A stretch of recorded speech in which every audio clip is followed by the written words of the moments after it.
How we doing? We are live. And so is Danny Tomo.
We say there's no sound. It should be hang on, let me double check. Let me double check. It should be automatic on the setting.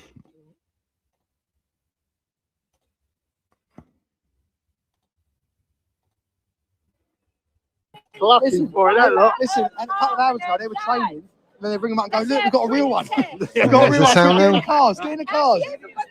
Yeah. I had a mic problem earlier stream. What, which keeper? Yeah. He knows. He knows what happened in Brighton. Yep, I'm quick, man. This police standoff in Epsom. I thought, oh, juicy. I thought we were going to move on to Sunshine.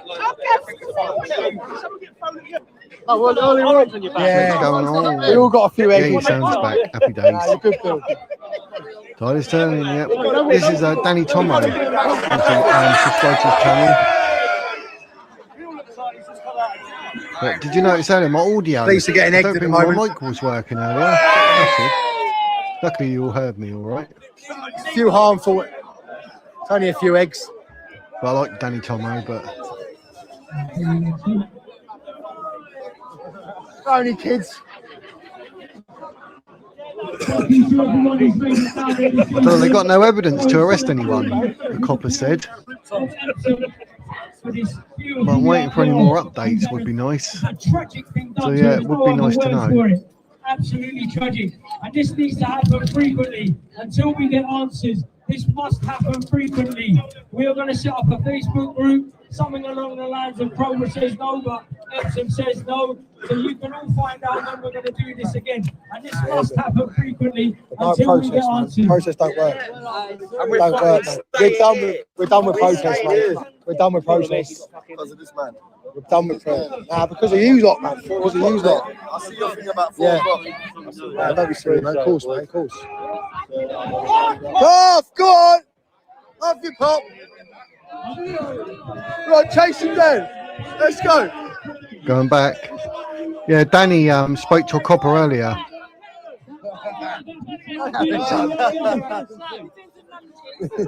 Just get him the steps in. Just get him the steps in. So nice of you to show up. I'd really like to thank you for attending today. Sorry, police. If we can afford this on a Friday night. Yeah, I know. Yeah. I don't know, they wanted someone for something and then they're saying about a standoff, but other than that, honestly, I don't know.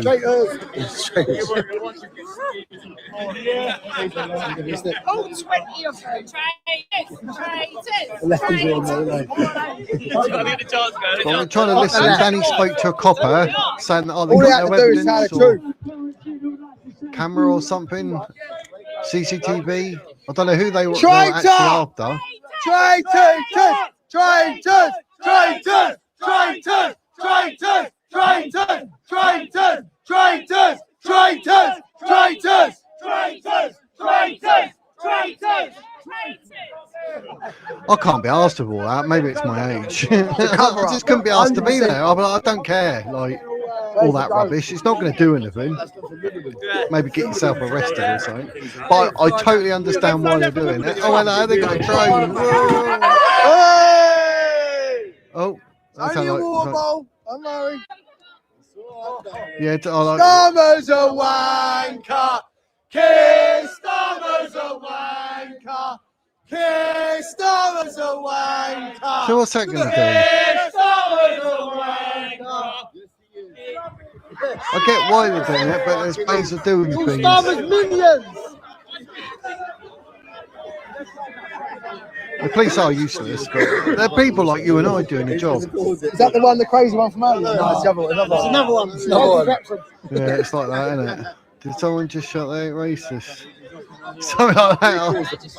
They're nutters. Come on. We're on the pink ladies. Brilliant. Oh, let's just put it on there. Look, babe. Good. I'm Pink a ladies. Rachel one time. Oh, no, good. Pink ladies are unreal. Big up to the pink ladies. Oh, bless them. Oh, God. Hey, it's only a water bottle.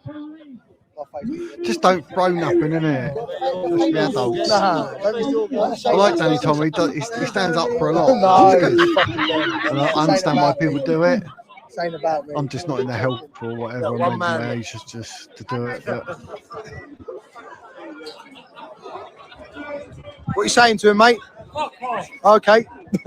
What are you saying to him? Fuck off. All right, fair enough. Fair enough. But it's no point aggravating them, is it? Ah, he said, fuck off. We need to know. Big up the kid. Tell the truth. Tell the truth. Tell the truth. Tell Bit of an the instigator, isn't he? Tell the truth. Tell the truth. Tell the truth. Bro. Oh, this is in the house. Hello, Wizzy Woo. Hey, put a dog on the bro. Dizzy and Wizzy. You don't. Bro, you're gonna get that dog taken off you, bro. Bro, you're gonna get the dog taken off you. You're gonna get the dog. Say, Mate, this Danny. mate, you're gonna get the dog. Leave him. Because of the dog. Nah, because of the dog. Leave him because of the dog. You're gonna get the dog. Be careful. He's gonna get that dog taken off him, man. Maybe he should. Maybe he should have that dog taken off him, man. Fucking idiot. Yeah, see, but Danny's got his head screwed on, really, Stupid, hasn't he? But Should have that dog taken off. Fucking mate. Idiots. things you do and things you don't do, but you know, Clown, bro. that's Absolute clown. one of them, isn't it? But yes, Dizzy, the Wizzy, Dizzy and Wizzy, Yes, bro. How you doing? Wizzy and Dizzy. I'm good, mate. I'm good. My name first. Yes, mate. I'm playing the Islam card. Man first, woman second. Wizzy, Dizzy. I'll be honest, they've had a good turnout for people. I'll get you wee man to stay. Oh, good luck, Ragnar. I'm sure he'll find excuses. I'm thirsty. I need the toilet. I know what my They ain't got a clue what grandkids it is. like. Let's have a quick stack. Hey! That's what I'm training with, tennis balls. Yeah, no, I've been watching it since 5. Yeah, it's been going a couple of hours. Have a look, be honest, 7 Hope was. you can hear I me. know, yeah. DUI at best. DUI. Hope you hear me talking over it and that. But they're just people doing a job like us. There's no point. Yeah, it's not me. They should have been here for the last 4 days. They should have been patrolling this community for the last 4 days. For the last 4 days, this community Yeah, has lived in fear. Here we go. Last 4 days. Have a look on that. I think she's had a drink. Yeah. To be fair. Hope it don't go out of hand. So the police are doing a job. The people there just protest about whatever. We don't need trouble. I mean, Christ. Let's be honest. You know, get your point across, but you don't need violence. You certainly don't need to aggravate the police. Do you know what I mean? I mean, Danny Thompson's quite switched on, to be fair. I've been watching him for a while. I assume a lot of you are fans, subscribers of his channel. It's Danny Tomo, if you're not. Yeah, that's what I'm How long have you hoping. been here now?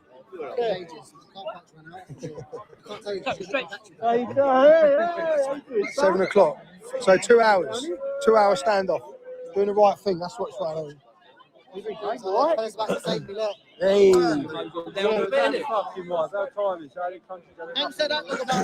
Someone was doing something, but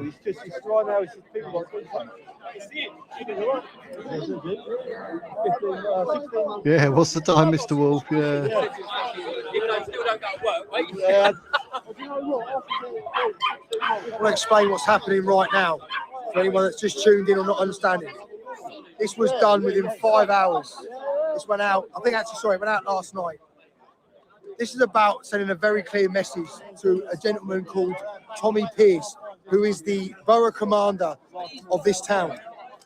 They know exactly the descriptions of who has committed this crime against this poor woman.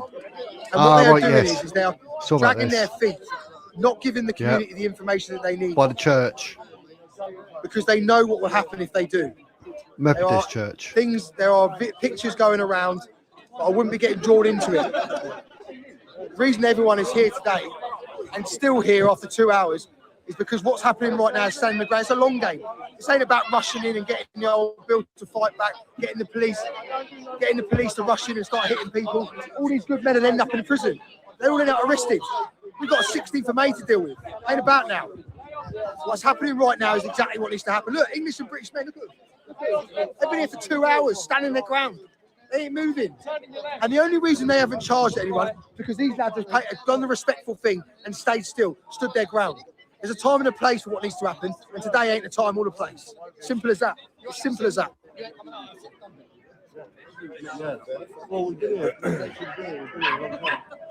But this is a call-in show, so we won't be on this. So going to Starman's house, yeah. I've had mine. I had my spag bowl. What happened to stream? Fucking died, didn't it? I'm back, all right? I'm back, guys. Would you run the show? You do the live, don't you? Yeah, I got wind of that earlier, actually. I saw the yellow brick Methodist church thing, so here we go again. And the first thing I said to the missus, I bet they know who it is. I bet they know. They got a description.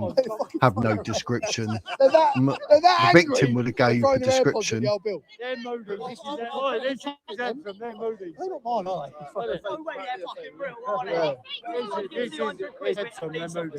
I bet they've never seen us in this town out there. No, my Jim. Shows you how the community's feeling. Yep. But sometimes they're like, uh-oh, it's from a certain community, let's not say it. Or it's illegal immigrants, let's not say it. It's absolutely awful. How you doing, Fancy? We're just take it down a little bit. I was going to obviously start with my story. I think I was going to talk about Rachel Reeves because she's saying about the Iran war. She's saying it's a mistake and the world's not going to be better off for it. Like, what? Iran not getting a nuclear weapon? Are you that backwards, you absolute prat? I can't stand her. I was going to talk about that, and then I got wind of this, 2 hours, and I was watching it. Stood up and sending a very clear message to the police in this 2 town. hours.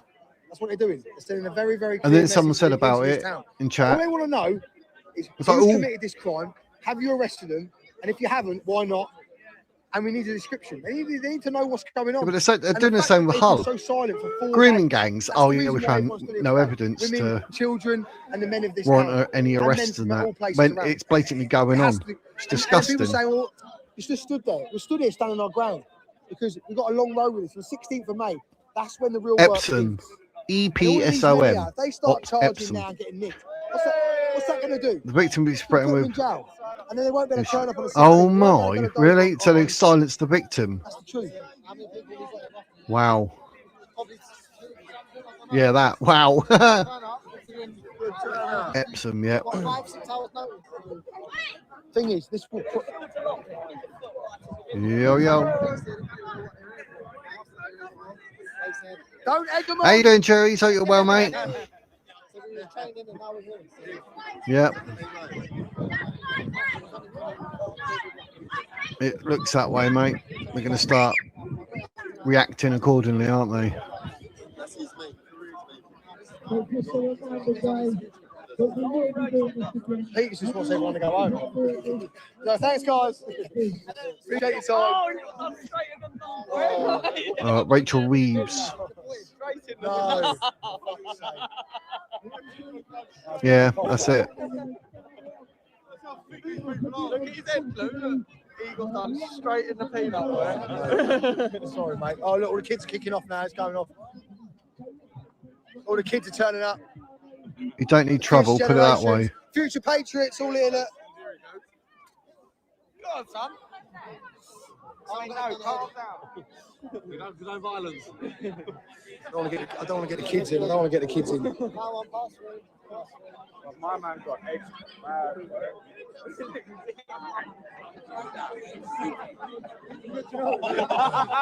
Oh, bro. Yeah. But this is a call-in show, so you can call in and talk about anything you like. This is instead of me doing my talky talk at the beginning. I thought, I'll show this to what's going on. And it's still holding. There's a lot of people there, isn't there? Not masses and masses, but there's a good 100 people. Would you say? Looks like a boozer's there on the right.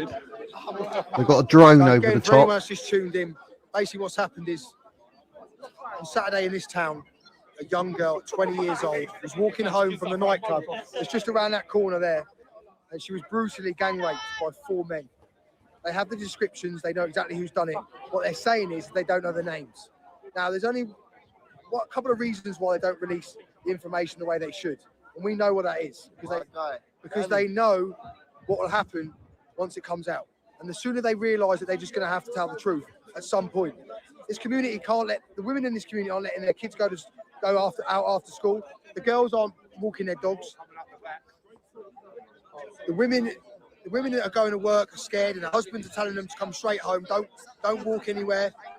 People are having days off work because they're scared. So what's happening today is the community is standing up. Men of this community are standing up. They're not committing any violence because today is not the day. There's a time and a place for civil Not for unrest. violence, there isn't. And today is not that day. Today is about sending a message.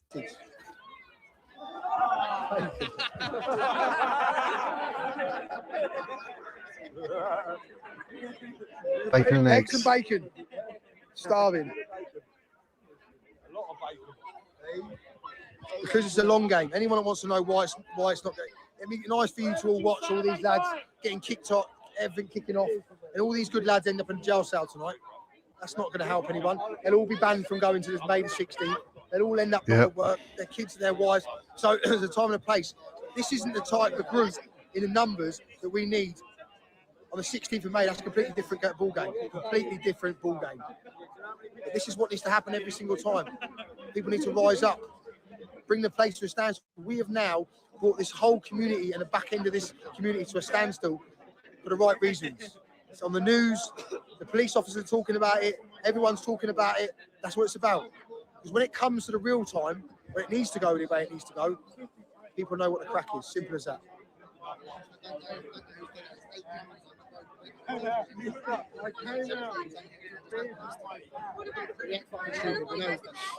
Yeah, we do. But yeah, right. We'll crack on with the call in. If anyone wants to call in, any news? I don't drink. We'll take this down in a minute. But I'll put the thing up. Be careful, man. Don't you be careful, man. Falls off that roof ain't no good for none of us. Cheers, man. How you doing, all right? Oh, good. But I'll keep this up until someone calls in, then we'll crack on. What's the plan? Oh, cheers, mate. We're losing a lot of numbers, though. Yeah, we will do. It's the night. It's like, yeah. Listen, we've made. Yeah, it's probably the worst thing that could happen. Yeah, done our bit. Because they're going to say, oh, hang on, doing all this. Hang on, let's look at May the 16th. Do you know what I mean?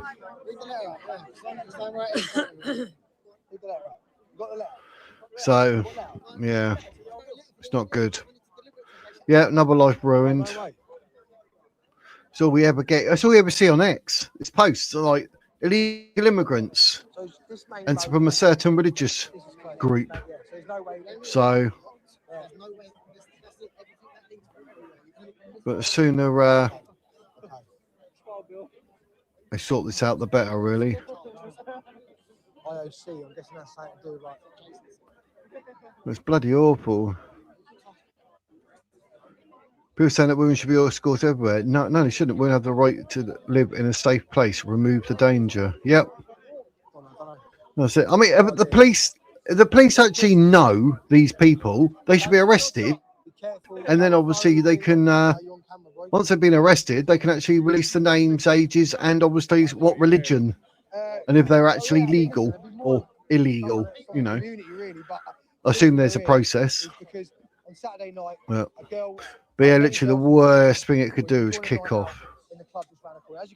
Let's be standard in the civil life. Yeah, it should. So we came here today to deliver a letter to the police. Unfortunately, we haven't been able to do that, but they very kindly joined us. So let's read that letter out to them. Well, Peter. I am writing as That looks like a long letter. Resident of Epsom to formally request clarity and reassurance following reports of a serious and distressing incident that is said to have taken place locally. It has been widely discussed within the community that a 20-year-old woman was subjected to a prolonged and violent assault, reportedly occurring in a churchyard and lasting for a significant period of time. She was gang raped after leaving a nightclub on Friday evening, 10th of April 2026. Her Bloody ordeal awful, lasted though. over 2 hours, from 2 a.m. Yeah, there should be a to 4 process. a.m. Understandably, Yeah, don't need to this force caused a great names deal out, of but fear, anxiety and concern among local residents, particularly among women and families. What is compounding this concern is the apparent lack of publicly available information regarding the incident. There has been no clear communication about whether suspects have been identified, apprehended, Yeah. or whether there is any ongoing risk to the public. Just stop oil, The just help absence of rapists, detail innit? has led to widespread speculation, misinformation, and growing unease within the community. Intimidation. As residents, we appreciate the need for discretion during active investigations. However, we also believe it is essential that the public is provided with appropriate updates and reassurances where possible, particularly when an incident of this severity has occurred. At present, many women and girls in Epsom feel uncertain about their safety, unsure Well said, what Dizzy. precautions to take, I know it's supposed to say and Jake, unclear innit? whether those responsible remain at large. There is Yeah, I also showed the a video strong about that. feeling among residents with communication being very limited that has unfortunately led to rumours circulating online and within the community. Clear factual updates But we will be from Surrey Police would go a long way in addressing these silencing concerns this, and 'cause- preventing unnecessary panic and speculation. yeah, they're out speculating and doing what they do. So, how you doing, Jake? You good? Yeah, okay. How are you doing today?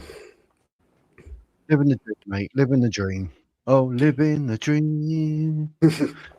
See, I'm in two minds about these protests, really, because on the one hand, it's not something I personally would want to get involved with because I don't like crowds and I don't really think that protests that on their own actually get anywhere. But this is different. This is a local standoff by the look of things, of an organic process. So very different from an ordinary protest, because what is it that they want as an outcome from what they're doing at the moment? And are they going to get it? Yeah, it's basically it. Well, I assume because of what it is, and I think Blank Faces and that said in there, like, they want the names of these people, but I don't even think it's the names that we need. I think they just want to know if it's illegal immigrants or from a certain religious group, and maybe even knowing that could be enough to tip these people over the edge. So maybe the police are a bit like, but I understand people want to know because it's all that's happening. And we get idiots going, oh yeah, illegal immigrants, welcome here. Really? When we're looking at all this sort of stuff, it's disgusting. Like, oh, heaven forbid, mate, women and kids can't even go out. It's probably somebody British-born called Michael Smith or something like this, I would imagine. Yeah, that shut them up though, wouldn't it? They'd be like, "Oh, when do you ever hear that immigrant?" these days? We know. Yeah, I know. We know what their names are going to be. Hiding it doesn't make it any easier for anybody. It just makes it more obvious what's actually happening. Yep. But look, nearly dinner time for the police. Oh yeah, Starmer said that about Reddy Cabana, didn't it? Saying, "Oh, it wasn't this and that," and then it turned out it was. And I think there's something to do with that with Southport, and now this. So yeah, and Slim, I'll also, see you're eating there, me old China. So let me know as and when you're ready. Put your thumbs up, and I'll put you up on screen. Obviously, I don't want to do that with a face full of rice or whatever you're eating. As I'm sure many remember from a couple of weeks ago, Chrissy was trying to argue that the parents had no responsibility at all for Axel Rudy Cabana's actions, and I argued that they were very responsible, which is exactly what has come out through the inquiry this week. Where did you end up speaking with Chrissy then? When we were on here, he mentioned. Oh, was it on there? Oh, right. Okay. Yeah. Okay. Oh God, I wouldn't speak to him anywhere else. No way. Yeah, I was going to say, why would you go and seek him out? I'll be like, no. No thanks. But yeah, how can they not be liable? Because the dad stopped him from getting in a taxi once with a machete. At that point, you think, hang on, my son's got something going on here. You'd think and then so, to do nothing. You would query why your son had a stash of knives in the house. Yeah. Particularly when you know that he's gone to a school armed with a hockey stick and a knife and attacked someone in the past. I mean, you'd think a responsible parent would keep a closer eye on that child. They would confiscate those weapons. And really, they should have informed the appropriate authorities at the earliest opportunity, which I know is difficult if it's your child. You don't want to get them into any trouble, but they knew right from wrong, and they should have done something about it. Without a doubt. And I think the even thing that really lawyers... pissed me off, though, was...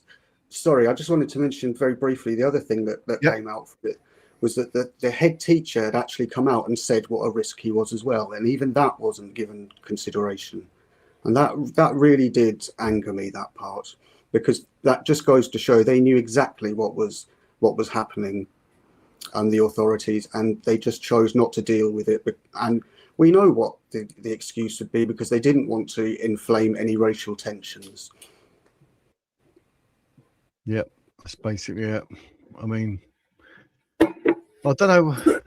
I don't understand. Like, what can come from this? Because they're just going to be like, oh, people this, people that, and they're going to try and twist the narrative that they're all bad guys. But you know, they're there, I assume, in good heart. Throwing a bacon and eggs, I don't understand that. I don't understand aggravating the police. You know, if it's a standoff, that's exactly what it is. It's not run up, have a cheap shot and run back again. Just have a standoff and just say, look, we're here. This is our numbers. We're not being ignored. I don't understand all this, you know, where he saw with that bloke with the dog as well, that Danny Tomo called him out and said, like, what's he doing with that bloody dog? Yeah. But I don't understand any need for any aggression at all. No, I mean, they're making their point. It's quite clear to the police what these people are angry about now. They've said it a couple of times. They're not creating any disorder. But I suppose in terms of the police, what this would be a breach of the peace, and they would be concerned that there might be disorder. And so I think they've got to be very, very careful on how they approach trying to disperse this crowd. And going in with your baton out like that isn't really the right way to go about it, in my opinion. No, it's they're looking aggressive from the get-go, aren't they? Yeah. So I'll just go through I assume that what they're probably hoping that is because quite often at these protests they sprint at them. And I'm wondering if that's what they're waiting for, the order to sprint, and then hope that the majority of the crowd will disperse, which they probably will, but they're just ordinary members of the public. But I just mentioned earlier that I hope they hadn't been drinking, because we know what English people are like when they've been on the beers for a couple of hours. Hopefully that hasn't been the case. I don't think it has, from what I can see, but I don't know what's going on the right. There's loads of people there. I don't know if it's like a Weatherspoons or something. There is a Weatherspoons there, yes. I've been to Epsom a few times. There's an ex of mine lived there. Not very big, very small place. Let's see. But at least the police are they...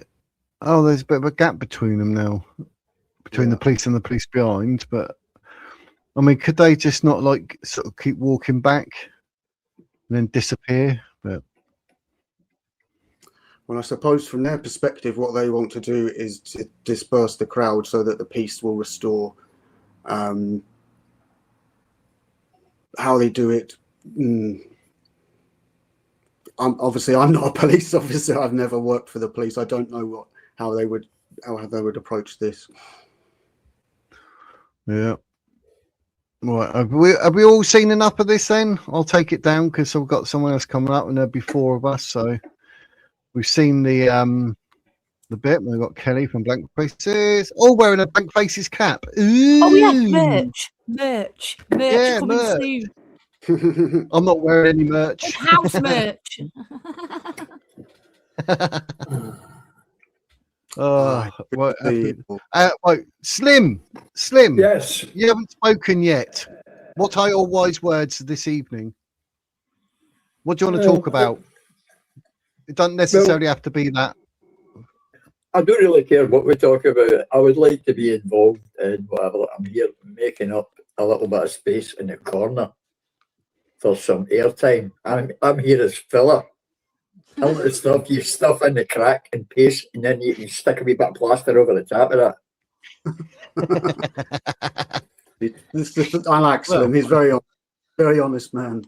Always eating as well, I've noticed. I think it's a surprise to a lot of people that I do eat, in fact, because I'm so slim, right? Yeah. But I do have a very good appetite. And Blank Faces, we've not met before, but we have seen each other many times in the chat. So it's good to put a face to the words. Oh yeah. I didn't put my face last time, did I? No, but you're it has got a own channel because we spoke about the Julie Wandout being an absolute pillock. So we spoke about that and we ended up following each other and that. So I do watch her videos and that. So you have to check her channel out. There's got to be a lot more on the unidentified. Get all those men identified and bring them home. Meaning, Nice. sorry, if people don't understand, I mean unidentified missing people. I'm obsessed with sharing those appeals, as Wiz knows. Yeah. You mean like cold cases of people that are missing? That, yeah. No, Someone's got to do it. No, those are really important, and there's something that I have known myself, so I know what that is like when somebody goes missing. You don't know what's happened to them, and it's not easy because you don't have an answer. So no. It's good that you're doing that work. Yeah, otherwise we end up with people like Julia Vandelt, don't we, claiming to be Madeleine McCann. Yeah.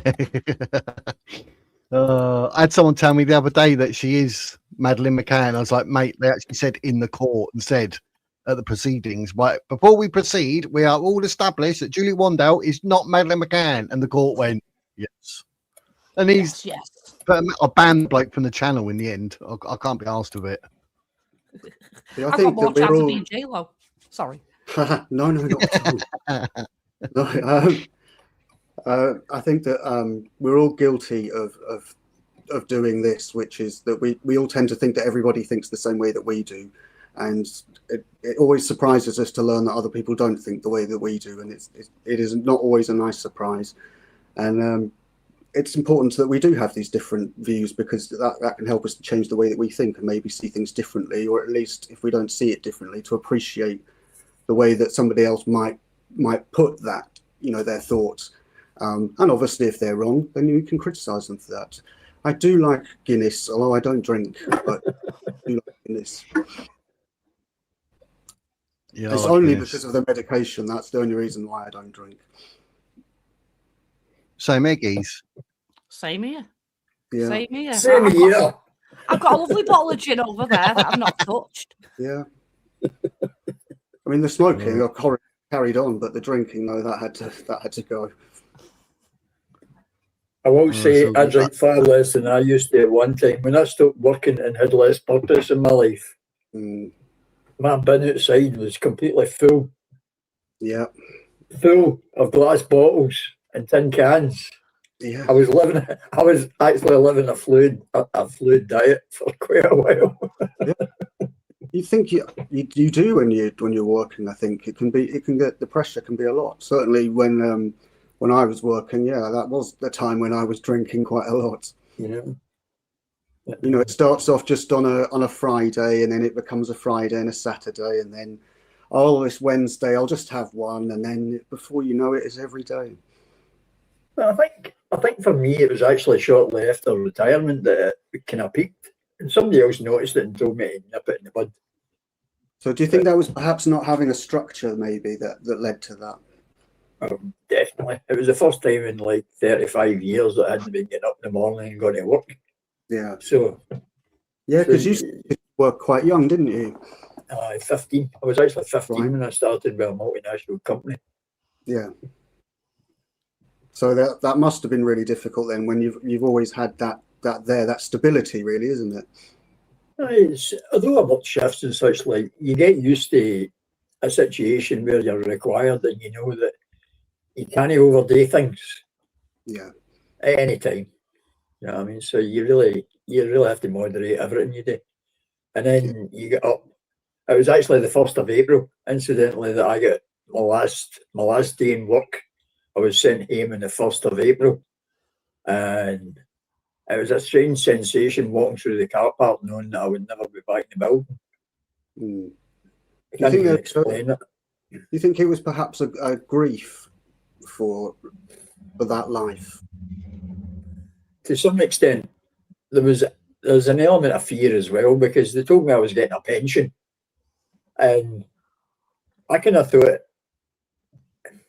see, having never been in a situation where pretty much as long as I was of age, even like had a paper round and then went in and worked full time, I was never in a situation where I was getting something for nothing. I've never been in a job centre. I've never claimed a benefit. I've never done any of these things. And I was walking away going, is this going to be all right? Am I actually going to get my bills paid and such like? You know, even though they told me you'll be getting a pension, I was like, see, until I seen it in the bank for like the first year, I still had no confidence that it was going to be there. Yeah. Whereas if you're in work, you can go up to what they now call human resources, you know, the old personnel department, and say, oh, I've got a wage packet. No, I can very much appreciate that, because when I had to stop work, it wasn't a choice. It was something that just had to happen, really, and it was something that I didn't really want to have to admit to start with, because who wants to admit that you can't do what you are good at doing anymore, that you can't do it at the level that you'd like to be able to do it at.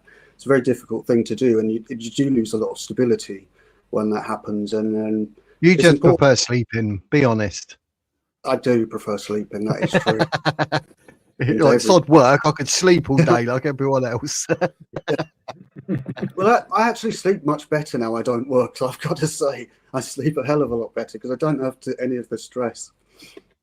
But I do get where Slim is coming from. You know, I had a paper round, an after school one, and I earned £4 a week, and that meant that every fortnight I could buy a cassette tape for whatever rock and metal I was into at that particular time. So I thought it was great. And in my town, there's a book printers, which is where they print all the Harry Potter and all this kind of stuff. It's quite a big firm in a tiny town. And in the holidays and things like that, when I was a student, I used to go and work in there. So you had to work shifts. And I always preferred the night shift because I was much more awake on a night shift than on any of the day ones. So that was pretty good. And it was good money, but the whole time I was there, I just kept thinking, please do not let me do this for the rest of my life, because I would hate it. Oh my God. Yeah. So I really respect people that would put up with that monotony and how they managed to sort of disassociate in a way from what they were doing. But really, for large parts of my life, I had a wife and such like in the house to buy for, and you really don't have a choice. Yeah. This is what people see and think. It's easy to look at the grass being green on the other side of a fence, and people used to say, "Oh, it's all right for you," but the people saying that, they weren't up at 5:30 every morning for years. They weren't coming home at 3 o'clock filthy, sweaty and stinky, and having to do the lawn and having to do all this after you've already geared up like a 9-hour day because your travel time and all the rest of it. So you're already well committed to your working life before your personal life's got anything to do with it.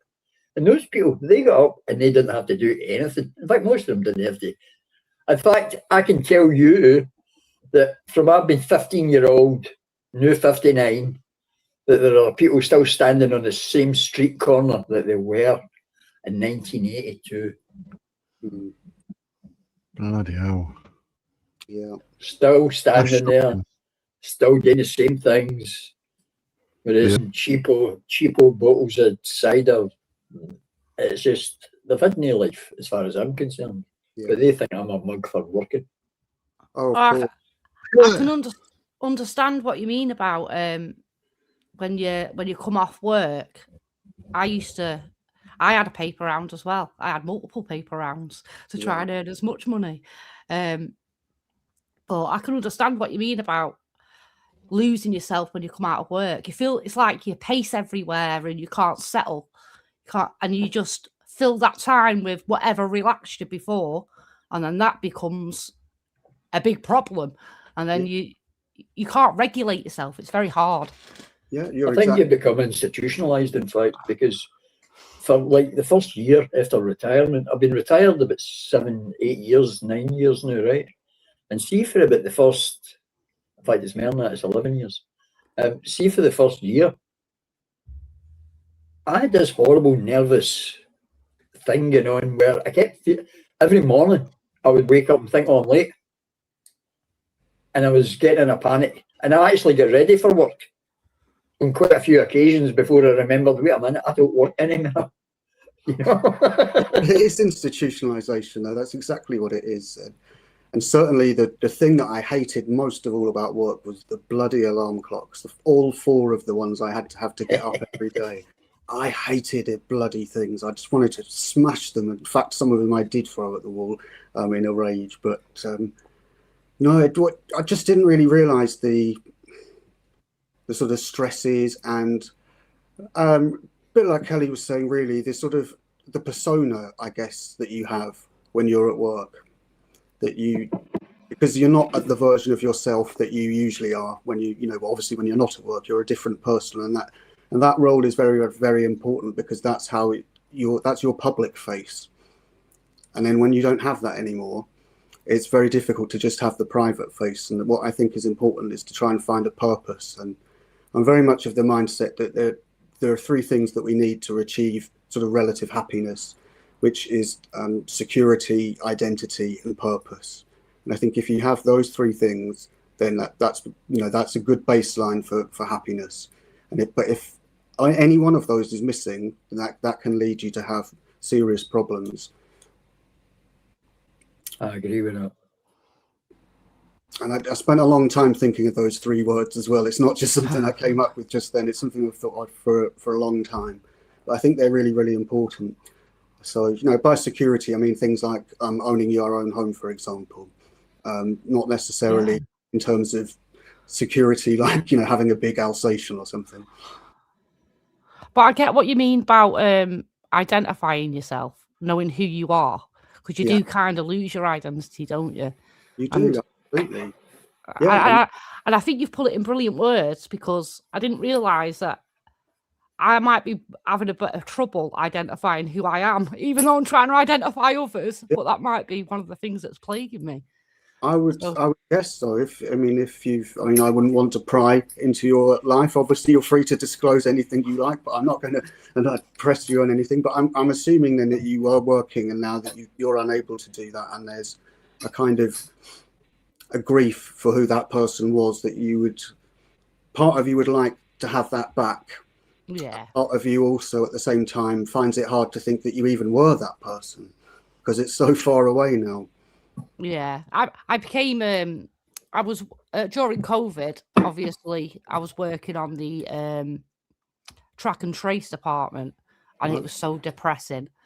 And I just ended up losing my head, not being able to concentrate on things. And so I gave everything up to look after my mum, who became really, really ill. And I think the regulation of having all those set structures and rules and knowing what I had to do on a daily basis to not knowing what to do and not being skilled at it became quite a shock. And I've just realised now it's not something that I can do forever, unfortunately. I'd like to, but I can't. It's hard to admit that to yourself, isn't it? It is, yeah. But it's important that you do it, though. Well, I've lived with my mum since I was, my whole life. I've never moved out of my mum's house. Yeah. But I think it's now time that I moved out and had a bit of a growing period. I think that would do me some good. Well, let me give you some advice on that matter to give you some encouragement as well. In that when I finished working, I had to come back and live at my mum's house. And it wasn't pretty because obviously when you've lived away, it's very hard to go back to where you once lived. But since I've moved out of there, it is so much better, so much more free. I just have complete freedom now. Yeah, that'd be a little dream to be able to have something of my own and invite my friends around. That would be nice. You can do it. You can do it. It didn't take very long to find a place at all. Yeah, just got to save that deposit up and then get going. Yeah, you can do it, and it'll be worth it. And you can have it look however you like as well. Yeah, that's it. It'll just and you be haven't full got of your mum moaning all the time either. I know, yeah. I'll tell you what, she's got COPD. And with COPD, as you know, there's a lot of coughing and other bodily functions that happen. Yeah. Over time, you tend to ignore it, but when you're extremely sensitive and emotional, it becomes a trigger, and it's become a bit of a trigger for me, and it irritates me now. But I have to remind myself every time I get irritated by it, it's not my mum's fault. It's a condition, and I feel that's where I'm in a danger zone because I'm irritated at something that nobody can control. No, it's good that you've got that awareness of it, though, and that you are. And when you manage to get your own place, you won't have to put up with that anymore. No, and I think it'll help me care for her better outside the home. I can arrange times to come to her and still have me little safe time, and that'd be pretty fun. Yeah. No, it's been absolutely great moving out because all of my family live in my hometown, which is 6 miles up the road. So I'm the only one that doesn't live in that town. So I've got, I'm completely away from them. And that's because most of my adult life I have lived away from them because I lived in Wales, then I lived in Kent, and then I had to come back. So I've not been one who's, under my parents' feet all the time, whereas my 2 sisters, they have children, so they spend a lot of time with the parents and the grandparents and, all that kind of thing. Whereas I don't, so it's good for me that I'm not having to listen to screaming children and things like that because I don't. Yes, Grace has just put a very good thing there. Yes, struggling to find your place in the world. Yes, that's exactly what it is. That's what security, identity, and purpose give you. They give you a sense of your place in the world. And I don't know my place in the world. I thought I did, and then I had to find a different path, and I didn't know what to do, and I just kept thinking to myself, well, what am I good at doing? And I just thought, well, I taught English for years, so I'm probably pretty good at doing that. What can I do with it? And I thought, well, why not just educate myself further? And so I applied to do the course. I applied to get the funding, And then I went and did it, and that was, I think it's 4 or 5 years ago when I started doing that. I'm doing it part-time because obviously I can't do it full-time. I've got until 2030 to finish it, so a nice time frame to work with. But it's something concrete and clear where I can say, right, this is what I aim to do. I'm on my way there. I'm about 3/4 of the way through it now. I will get it by hook or by crook. I'm determined that I'm going to get it, and people bloody well will call me doctor. Don't you think that they won't? And I don't get how pretentious people think it is. If I've worked that long on it, you're going to bloody call me it. Yeah, damn right. That's a respectful title you earned. And beyond but Doctor Who. Beyond that, I honestly, I don't know. I mean, I'd like to do writing, like to go maybe do academia, or even just, carrying on doing things on YouTube, which is the thing that I enjoy doing most of all, just talking to other people and hearing about their lives, their experiences, and finding out that there's a lot of things that we have in common. And we've all got our different ways of dealing with things. And sometimes it can help other people if they're not dealing with things themselves. Yep. And I can see in the chat a lot of people in exactly the same position, struggling to find their place in the world, not sure where they are. And it's very, very difficult. Even when you're in a successful position and you're working, it's not always easy to feel that either, because then you have different pressures. When for example, I felt a lot of pressure from senior management because they wanted me to go into leadership and be the head of English. And I didn't want to do it. I did it for a year and I thought, fuck this, it's not for me. I don't want to be calling in members of staff and having to tell them off and deal with this, that and the other. I'd rather just get on with the job. And people didn't like that. People don't like it when you don't do what they expect you to do. And I suspect that many of the people who come along here are the type of person who doesn't always do what people expect them to do, which is a good thing in my book. I think especially with sorry. No, go ahead. See, when you work, you get to meet a lot of different people that you wouldn't otherwise socialise with, right? They're a different character type, they're maybe different religions, races, whatever. And I think it gives you more an appreciation because you're chucked in a mix you didn't pick. There are so many differences. And this is, somebody mentioned earlier about people's expectations and how things come as a surprise to them. See, when you've worked with a large group, the group I worked with was like, the total turnover in 35 years was like maybe 20,000-30,000, more than that, right? Different people that I had to engage with at times. And you realise while your head's shaking like this, thinking to yourself, oh, this can't be real. You realise that, see the old saying, there's nought stranger than folk? It's the truest thing ever said. It is true. I see Pouncy in the chat saying that they used to do a lot of help and with wildlife and animals and people. Well, you sound like someone that I'd have a great conversation with. But I would say if that's something that gives you joy, maybe look into a wildlife reservation or something like that. They might have like... You can't get out now. Things. Oh, we can't get out? Oh, sorry to hear that. No. No, Wizard. He's got a beard. He's got purple hair, I think, at the time. Oh, well, if he was down my area, he could have asked me to come and do his garden for him, and he could have a fit ginger doing his garden. I would like to say, even see someone that can't get out of the house. I know I'm talking about Pouncy here, who's mentioned things in the chat, right? And I post it's an ill wind.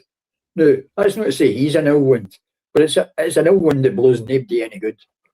And by that I mean, people shouldn't feel a burden. If anything, these burdens on society, they're actually somebody else's bread and butter. Yeah. Because if you need attention, there's carers that get you. There's social workers, there's state finance, this, that, and other.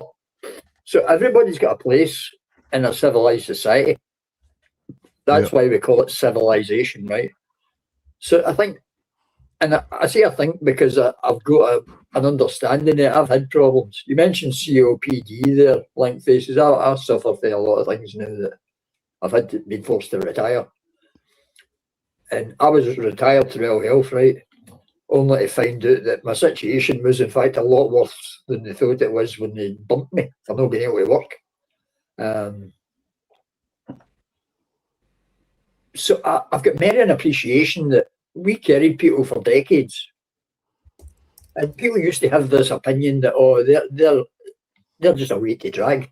But they weren't. These people had skills, even if it was only social skills with the group they were amongst, that they could support others, and they were good for the collective in the sense that we worked with a blind guy, for instance, right? Now, he sat all night at a table and he had a wee thing in his ear that he measured parts, and he had a wee thing that beeped out sizes in 2 tones, and he would sort these things. See that monotonous job that he had to do? Very few people could actually be bothered doing it. But to him, that was actually quite technical for him because of the lack of sight. So he had that wee space, his wee niche. And the amount of friends and people that spoke to him, it was quite it kind of congealed a lot of people around him because he couldn't see. He couldn't see what was going on. He could only hear it. And sometimes his perspective was quite astounding.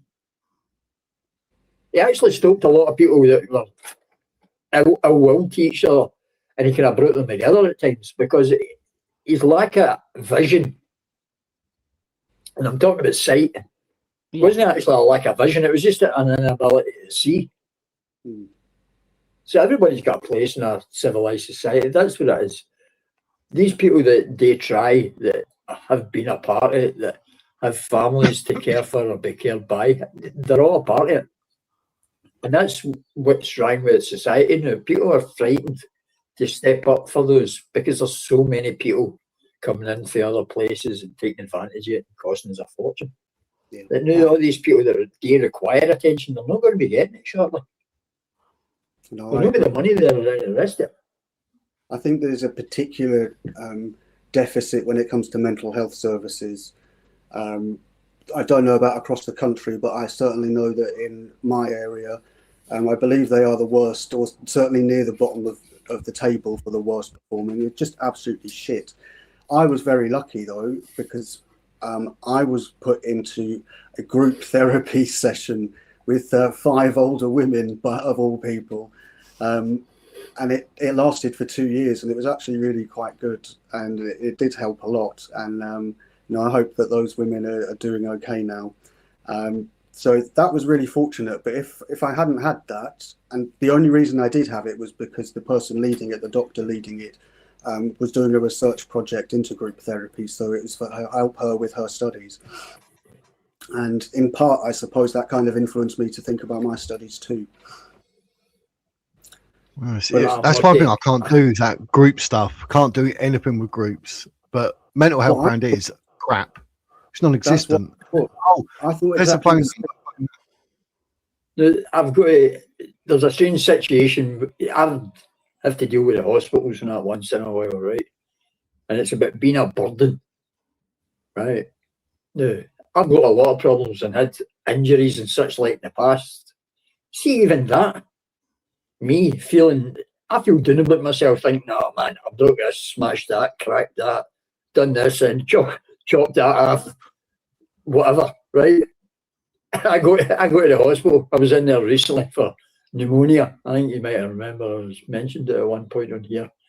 And I go to meet a physiotherapist for breathing exercises. And he's doing a case study on me, like several others have. And that's where it comes to being, that burden is always a benefit to somebody. Because these students, they're doing their case study on me because you've had tons of stuff wrong with you. So he's got a lot of pad out his thing with, right? It does a couple of visits, and this guy, he said this and this and that, and that makes me, I have to do this, and I had to fill out that, and then I had to check this, and I had to check that, and I had to check that, and then I'd done this and all that, and then what'd you do? Nothing, passed it, right? So everybody's a benefit to somebody in some way. It's a strange way to view it, but it is the case. Even see when you're dead, you lie there on a slab and there's a guy tagging your toe. You're still earning somebody a living after you die. Now, people have to realise that the lost souls have to realise that they're a benefit to somebody somewhere, even though they can't see it. See, as long as you're still putting food in your, even if you're dead, that's not the case, but see, as long as you're putting food in your mouth and a penny on the tax here and there, no matter what you're buying, you're a benefit to society. Yeah, definitely. And you sound like you contributed amazingly to society, even if it's just your own little bit of work that you were doing. Yeah. You were paying your taxes. Those taxes go to feeding children and paying for me to care for my mum and. Right, but stunned if you knew what taxes I've paid over the years, I tell you, stunned. I don't want to know because mine make me cry. So. Mine made me cry every week. I'll tell you that for nothing. I was paying somebody else's wage and tax every week. I tell you what, I did find quite joyful. When I started my YouTube channel and it became a business, I had to do my taxes, and I felt quite youthful doing my taxes and waiting to see if I was going to get charged. I just thought it'd be funny the second time round, to see. I didn't have to pay anything, but I just thought it was quite funny. You're forging an identity. That's what you're doing, and that's the most important thing. And it might not necessarily feel that you've made progress, but if you were to go back to a certain point in time, like maybe when you were working, and then compare how far you've come from that point to where you are now, you'll see that you've done a lot more than you actually think. And that's where I think we should get our hope from. And those steps that we take, those small increments, for some person that might be a huge jump. For somebody else, it might be less visible, but that doesn't make it any less important. And it is great that people can manage to do that. And I wanted to just mention what Grace said in the chat because it made me laugh. That yes, the worst thing about group therapy is that you have to listen to other people going on about their woes. But the good thing about that is that you do sit there and think to yourself, "Oh, thank fuck, I haven't got to put up with that. Mine seems quite easy." So it was useful in that regard. I agree with that. I remember when I did a course with the Carers Association. When I was younger, they sent me on like a trip. I remember one of the other girls telling me about what she has to do for her dad. And that was quite intense. And I remember thinking, oh my God, I'm glad I don't have to do what she has to do. And it kind of like lowered my level of, oh, everything's bad and I've got to do so much. It kind of like knocked me down a peg in a good way. Yeah. Humbling.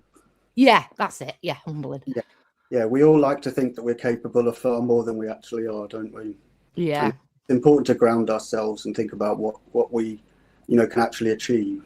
I mean, for example, I'd love to be the next Douglas Murray, for example, but I don't have the time and the patience to put into networking to get into that sort of arena.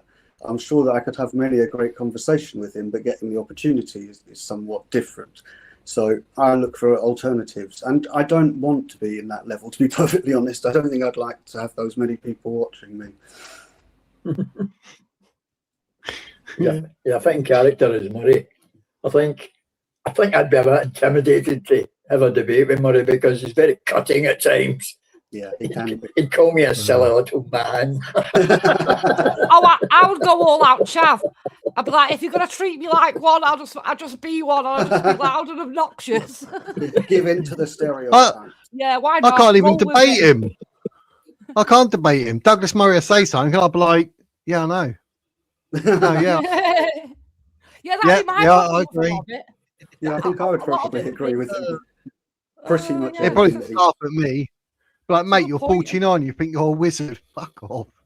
But I think it's really great, though, that we live in an age now where we have got public intellectuals on YouTube, like Douglas Murray or Rafe Hadelman, who is another one who's very, very good. And Jordan Peterson was quite good. I think he's a bit strange.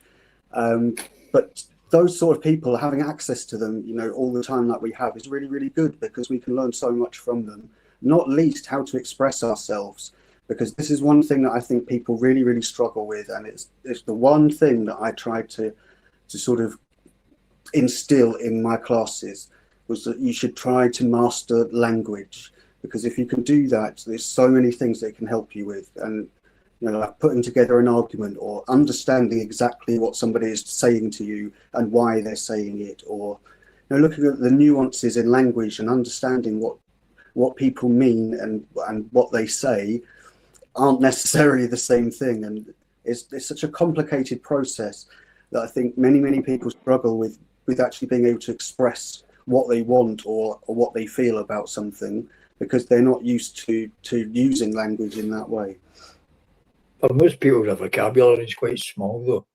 I think that's one of the things about being in my line of business or doing what I done. I had to communicate with thousands of people for different reasons, whether it be personnel matters or technical matters. And it does develop your interpersonal skills, you know. But you must have had to have had quite a lot of knowledge, for example, of technical vocabulary for things. Yeah, I did. And I was a training instructor, among other things, where I worked. Yeah. But I think see the difference between training children, you know, as a teacher, and training adults who are already time served, are already skilled people in themselves. They have their own skills base, right? Yeah. Very few children will pick you up with the scruff of the neck and shake you like a rag doll because they're twice your size, you know what I mean? Yeah, adults, it very much has to be a voluntary thing, I think. And I've had that a few times. Do you think that debating is something that should be taught in schools? Yes, definitely. The verbal skills. It definitely was in the schools that I worked in. Only one of them did competitive debating, but they used to do it in year 8, which I thought was the perfect time to do it, because they're 8, 12 and 13. And they're learning, the main thing is it's about learning how to use persuasive language. Yeah. So it's not so much what you're debating, but it's how you try to convince the audience that what you're saying is better than what the other person is saying. And I think it's absolutely vital, because a discussion like we're having now is very, very different from a debate. A debate is a very, very formal affair with quite strict rules to it. And that's very, very different from what you see on the internet debates, particularly the American ones. They don't follow those rules at all. They just go bicker. They bicker, and then they get really, really vicious just to get the views, basically. But a quick thanks to give the Gospel of Jesus, mate, just for doing the quick gift membership there that went to Victoria Todd. So thank you very much. Give the Gospel of Jesus. You're lovely. I love it. I would have liked to have had debating in my school when I was younger. I think that's one thing that I really lack in, because my vocabulary isn't the best vocabulary. I know that. That's due to like dyslexia, but I've been, over the past few years, I've spent a lot of time trying to improve it. There's still things that I've got to get better on, but you wouldn't have been able to communicate with me. No, dyslexia is only a hurdle. It won't stop you. Sorry, Jake. That's quite all right. I was just going to mention that there was a girl I taught a long time ago now, and she was dyslexic. And her spelling was fucking atrocious. It offended me every time I saw her book. But I said to her, look, I don't care how you spell these words. I would rather you spell every single word wrong and try to use some more interesting vocabulary than just stuck to basic words. And just by trying that, she went up 2 grades in a year. It was fantastic. And I was really, really glad to see it. Yeah, it was great. And she became more confident. Sorry, I was going to say that is good, because you're the right teacher. You're obviously in your right vocation. You know, like there are like I remember at school, like the teacher, Mr. Chapman, had done the hockey, because I used to love hockey and that. And I remember him, and he was a lovely bloke, but he's the only one I do remember. But when I was at school, if they had like debates or whatever, if we had that, I would never have done it. Because back then, it was just all, I had a mole on my face, so everyone was saying it's a chocolate chip, or some bird had a shit on my face, or some crap like that. Then it was like, oh, I found out I was adopted, so it was like, your real parents didn't even want you, like retard, and you're like reject and all that. So if we got debates, I'm not then going to go walking on stage and start saying stuff, knowing I'm just going to like probably get my face smashed in again at bloody lunchtime or something. And then I had a bloke that used to come around my school, around my house, because my mum knew his parents. So he'd come around and start like grabbing stuff on my football trophies and start lobbing them at me. And like, no matter what, I think I've learned more since I've left school, because I'd never in my life do anything at school to put myself in the spotlight, because I'm literally just asking for another broken face. But the funny thing is now, if I saw any one of them today, they wouldn't do shit, mate. They wouldn't do nothing. They're one of the problems. That sounds to me. Sorry, go ahead. I used to do something that no one else did. I don't know if anyone does it now, but I didn't actually used to mark their work in the way that people normally do. I didn't say, hand your books in, you'll get it back tomorrow. What I used to do is I would call them up one by one to the desk and sit with them, and I would make them write down the things that were important that we talked about, so that then we had a two-way conversation, rather than me just saying, go and do this, which they won't do. They are actually taking charge of what their learning is, because they're seeing what they could improve, and then they're seeing that it's their responsibility to then go away and do it. And I found that worked much, much better. And I mean that not just in terms of teaching English, but I mean, because not everyone would want to teach English, but in terms of, an approach to things, I think it's really, really important to reflect on your work and look at what are you good at doing, what are you not so good at doing, and what can you improve at. Now, Kelly gave an example a moment ago. You said that you were dyslexic and that you want to improve your vocabulary. And one way that you can do that, I don't know if it's something that would interest you, is audio books. Someone I worked with at Rochester Grammar School, if you spoke to him, he sounds like one of the smartest people you'd ever speak to. Very, very well spoken. Can't spell to save his life. Can't put a sentence together on the page to save his life. The amount of times I had to write emails for him, unbelievable. But yet when he spoke, you'd never know. And he had a fantastic vocabulary. So don't look at it in terms of being a deficiency. Look in terms of how you can get something from it. You still get the same result. He's never read any of these books, but yet he's listened to them, so he understands them. Yeah, I think what you're trying to say is you've got to try and find a different method of learning. The school method, how they teach you in school, it can be too confined. Yes. As I went to college, they taught me things like spider graphs and using different coloured sheeting on certain documents. That became a massive tool to help me, and it has pushed me forward loads. Yeah, they used to do that at Rochester Grammar too. There were about 10 different things that were like these spider maps. I don't remember them all, but each one had a different purpose, and so that helped them to structure their thinking. But obviously all the kids said, no, I'm not doing it because the school are making us do it, and I don't want to do it for that reason and that reason only. But it did have a benefit, and you just have to look at things differently. You can achieve the same result, but not necessarily by going down the same route. And one of the things, Jake, I would like to say about the state schools, say public schools, but we actually mean state school, but public school, is that they actively discourage debates, because you get 33 people in one class, one teacher, 8 hours, and everybody has to just go with the curriculum. If everybody in the class was to actually debate any issue for more than a couple of seconds, you would learn nothing. Well, that's the thing. It's very, very difficult and it's not like primary school where you have the same class all day. You've got a different class every hour. Or sometimes with the older ones, it's every 2 hours. You might have a double lesson. But yeah, you've only got an hour to get through to them something that might be really quite difficult. And anyone who's done that job knows the first 5 minutes and the last 5 minutes, they're both gone, because that'll be the kids talking, getting themselves ready. But you just have to learn how to do that. And then once you've got their attention, you just have to really just do things quickly in that environment. But as an adult, you've got all the time in the world. And, you know, what you've got as an adult is you've got the freedom to fail, because, you know, it doesn't really matter, does it? You're not trying to impress anyone anymore. You're doing it for yourself. No, to that I would say anti-disestablishmentarianism.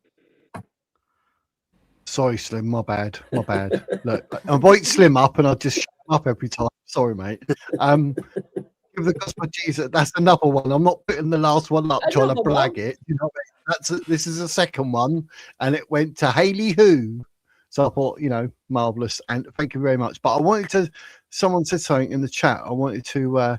Who said it? Was it Mad Monkey? Mad Monkey. Yeah, it was. Look, I have the first appointment at the dentist for new dental. See, it's catching. People are actually acting and going to the dentist, all because of you lot hassling me in the chat. I don't know if you know, Kelly, but they were about 2 weeks ago. Especially. And like, got to get your teeth, got to get your teeth, got to do your teeth, got to go to the dentist, blah, blah, blah. And they're all picking on me. And then Phil, one of the mods, turned around and went, "Oi, there's the money. Boosh, go and get it done." Oh, so I've got the dentist. Very nice. I meant to ask about that. How much is a taxi to and from a dentist? That's probably going to cost me about 15 quid. Right, okay.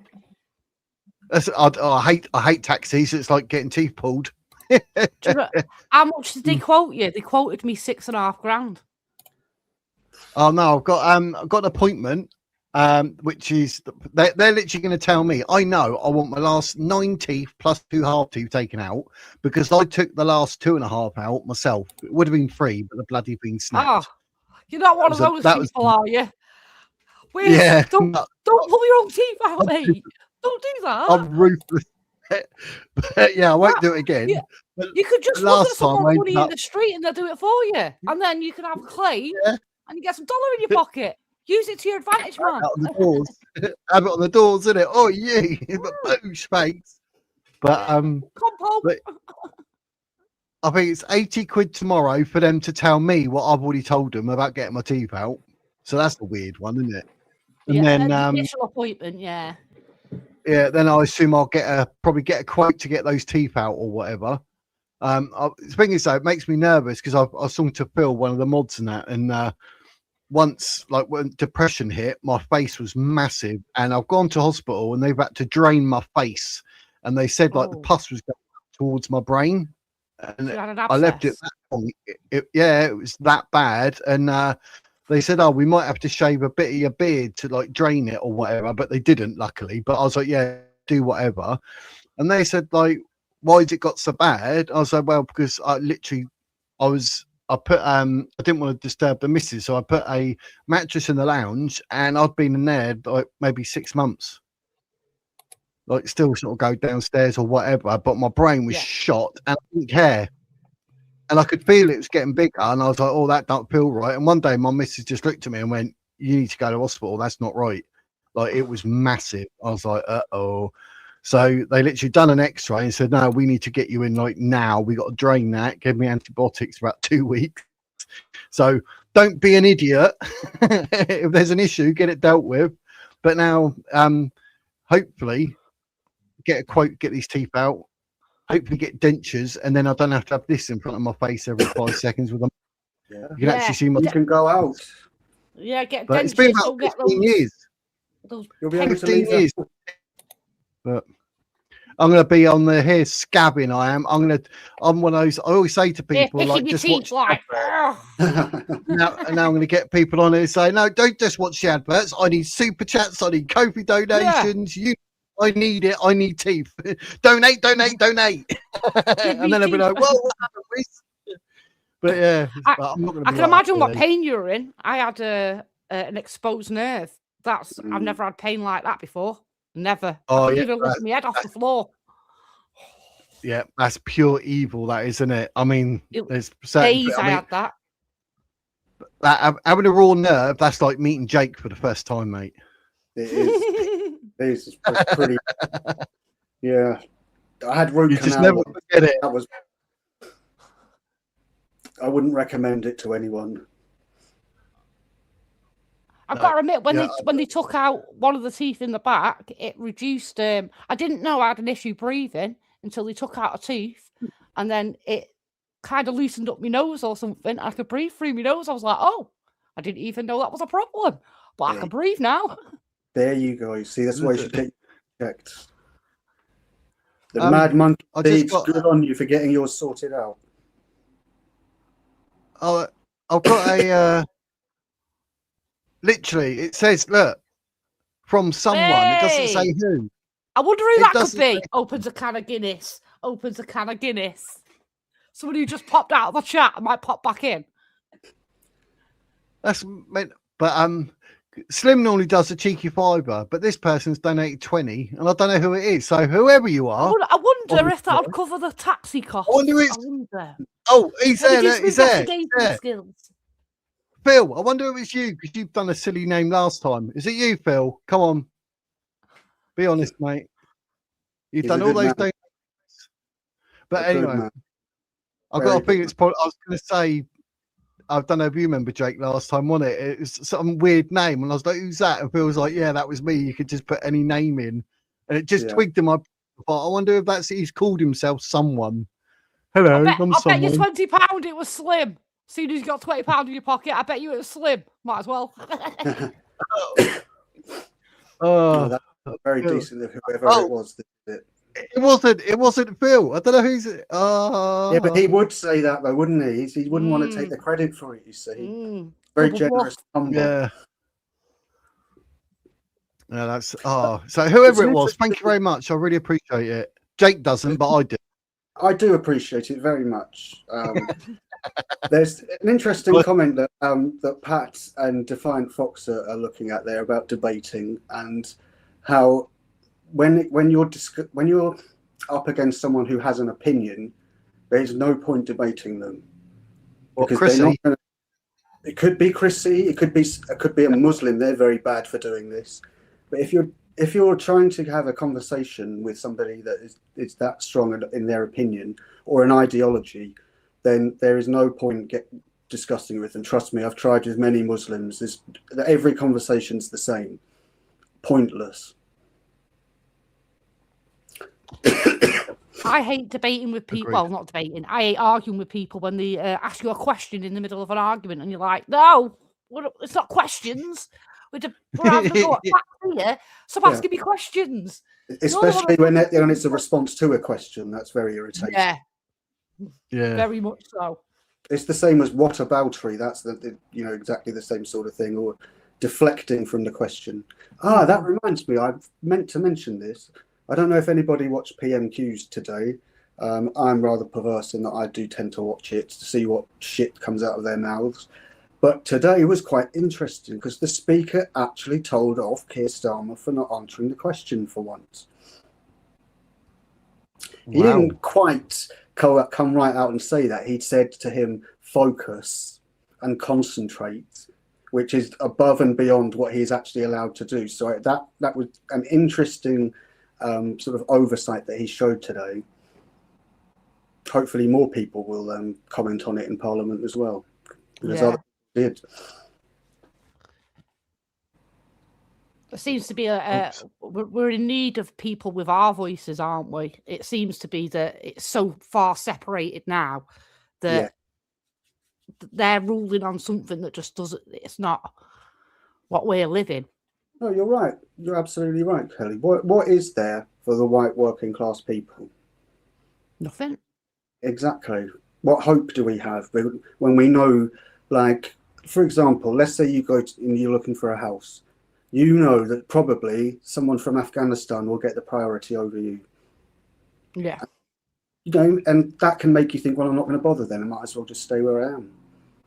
It just makes you more miserable, and it makes you angry, doesn't it? They're creating a hostile environment. Yes, they are creating a hostile environment, and at the same time, they're trying to be moral about it by saying, well, actually, we're trying to create a more equal society, and they're doing anything but. Yeah, it feels to me like they're pushing the bar so low that it's obvious that we're just going to trip over it anyway, and it's a very difficult situation to, especially with freedom of speech. Yes, Hi, freedom Slim. of speech is very important. Hi guys. Yeah, Pat's got a good point there about culture. Morris dancing is something that I've seen several Morris dancers at the Sweeps Festival in Rochester outside my house, so that I know what they're like. Oh, Slim is back. Hello, Slim. I think Pat does raise a really interesting point though about working class culture, because it used to be the case that the working class had an avenue that they could get in through acting, through pop and rock music, and through football, primarily. Those have been taken away now as well. Acting is primarily middle class. It's impossible to get into that industry if you're from a council estate, really. It's just really difficult. I think football as well, that's become a much more sort of middle class sport than it certainly was in the 90s, when it was seen as a bit of a scumbag sport. Mm-hmm. What, if somebody were to say today, what is English working class culture, then I think Pat has got a really good point. It would be difficult for anybody to put forward what that would be. And that's not because there isn't one, it's because it isn't given a visible presence.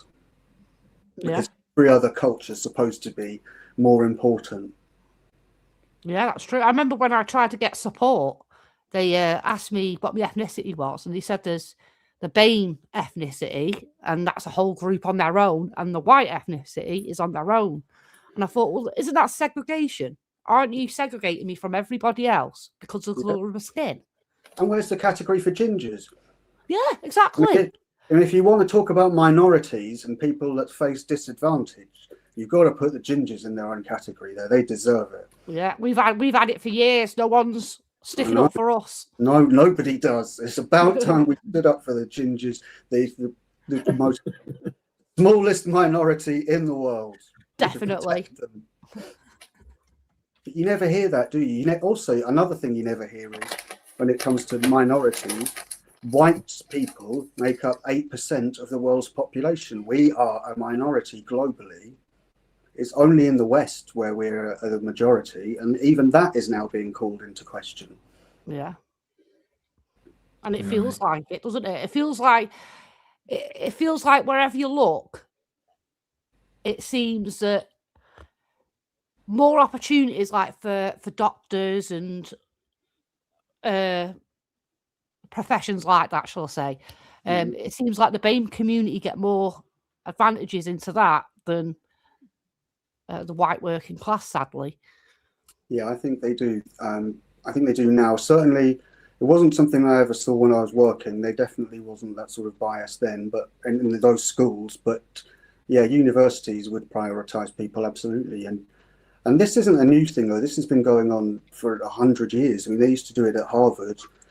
They had a specific policy there where they didn't want to let Jewish people in, or they wanted to limit the number of Jewish people in there, and that was in the 20s. So it isn't new, this sort of social engineering, but what is new is the way that the things like the Equality Act have now put it in and enshrined it in law, and therefore that law takes precedence over anything else, because law is ultimate in our society. It should be, but it's not, because even as the RAF found out, they were actually advertising for people of colour rather than accepting white people. Just like, I'd like to stop parade here for a second. Hold the parade. I've sent you money for a taxi. Good man. I told you it was Slim. You did. Is that you? Yeah. You were All called the someone. colours drained from Wiz. I am someone. I am that man. I'll tell you how much it is if you like. I sent you 20 quid to cover your taxi fares to and from, because it's shit getting a taxi with a sore mouth. Or shit walking with a sore mouth. The thing I'm surprised at is he said it was 15 quid, and you're a Scotsman and you gave him 20. Never well, it might be. I don't believe, I tell you. Estimated, but what's even better is, you know what it says, new donation from Shield Miller She said, towards a cab fare, mate. So I am going in a stretch limo. I don't blame you. You deserve Yes, you it. do. But thank you, Shield. I really appreciate it. Thank you, Slim. I really appreciate it, mate. Yeah, I was like, oh, who it is? And yeah, Kelly goes, oh, it's Slim. And then Phil popped up, and I was like, oh, I don't know. And then you say it like 10 minutes later. Oh, see when I try to do it, I ask you earlier about the coffee thing, right? And it cuts you off on the phone. It doesn't let you just minimise it and then go back to it. It just cuts it off and goes to a different screen. That's why I get cut off. And my computer, I don't know. Sometimes I'm concerned about security leaks because I've got the phone wired up. I know you've got multiple screens and all, but I've got the phone wired up to the computer, and it actually is connected to another computer that a horrible small boy uses. And I'd like actually somebody to have a good look through it and see if there's any security leaks available, because although I've paid for software, it's all a bit of a scare. Do you want to know the truth? Yeah. I'm sure someone in the chat will know. Well, I'd really need somebody to get through and check all my settings. Are you having issues with it loading things up and stuff? No, it's more that I'm concerned about the fact that credit cards or bank cards have been typed into it, and I'm not quite sure. My computer was changed recently, right? Because my old one was telling me I was running out of memory and stuff, so I was like, seeing where there's time in my life, I better get a new one. I've got a horrible small boy that kicks me, and he's going to grow into a kind of better computer soon, I think, where he'll be able to play games and all that on it, right? But I don't want him to be able to spend, like, empty my bank account buying non-fungible assets for his latest computer game, you know.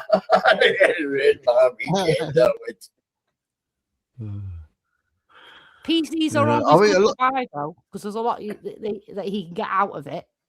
So they are expensive. But well, my advice, he actually has one of his own at the moment.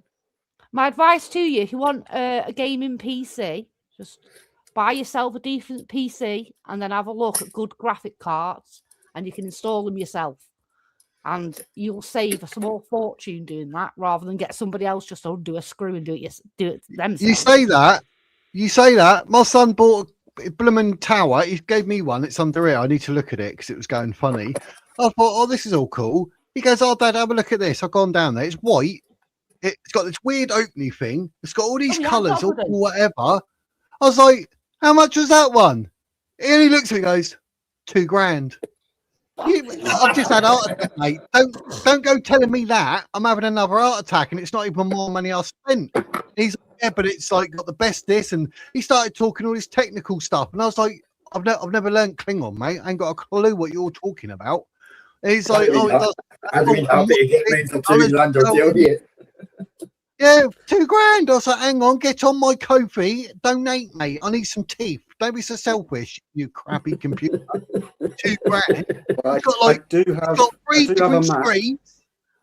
But it's like, I suffer motion sickness. That's something you do, mate. 3 bloody screens, $2,000. Holy crap, mate. I don't charge you rent. Hang on.